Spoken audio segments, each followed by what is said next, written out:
Eva's Journey. Invisible Scars. The comms unit in her little room chirped loudly enough to wake Eva from a sound sleep. Eva had turned the little outbuilding into something of a homey space, with use of fabrics and art scavenged from the dead zone. But as it often did when she woke suddenly these days, it took her a moment to remember where she was. She groaned as she slid out of bed, using nearby furniture to steady herself. The damage the war beasts had done had been extensive, and now she could feel the tightness in her legs where the braid tech had knit bone and sinew back together. She slumped into the little chair in front of the comms unit. The light from the screen lit the room, which was otherwise almost completely dark. She blearily peered into the unit as the image of Tess Everest resolved itself. It was daylight in the city, and Tess was impeccably dressed for work. "Do you have any idea what time it is here?" Eva asked, allowing the annoyance to seep into her words. "Yes, I do." Something in Tess's voice made Eva sit up and look closer. There was a tightness to Tess's face. She looked frightened. "Tess, what's going on? Are you all right?" Eva was wide awake now and plucked at the edge of her teal robe to draw it around her. She was suddenly cold. "I'm sorry, sweetheart. Just wanted you to know right away. I bet Tyra's getting a call from Rahul right now." Tess looked down and away before looking up into the camera again. "Sweetie, Cade's dead. Something happened out at the reef yesterday.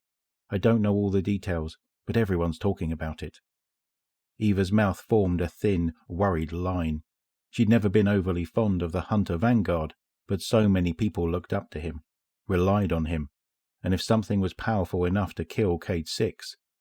The Legion? Tess shook her head.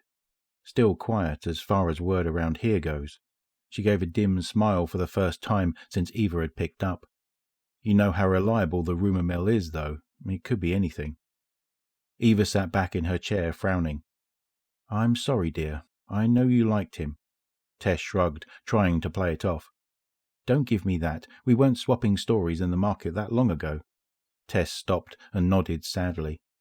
"There's going to be a memorial service, I think. Will you come back for it?" It was Eva's turn to look away from the screen.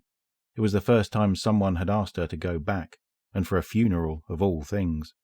Eva was about to make an excuse when Tess continued, her smoky voice taking on a light tinge of humour. "While you're here, you can sort out the holiday programming for the Frames." Eva's eyes widened. "The Frames are doing holidays without me?" Tess's smile broke into a full grin. "We were just as surprised. Somehow all of the holiday gear got packed along with the critical supplies in the transfer to the new tower, and when your programs kicked in, they were able to find the tagged crates." Tess picked up her comms unit and angled the lens so it would show the Dawning hat sitting on a top of a mannequin in the corner of the room. Eva shook her head, disbelieving. "They did the Dawning without me?" Tess's face came back into frame.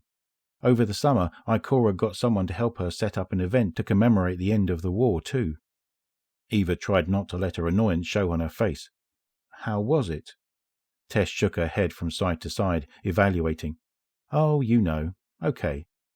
When she saw Eva's mouth tighten, Tess laughed. "It didn't have your touch, sweetie," she sighed. "Oh, it feels good to laugh. Come back to the tower, even if it's just to pay your respects. I haven't given you a hug in what feels like years."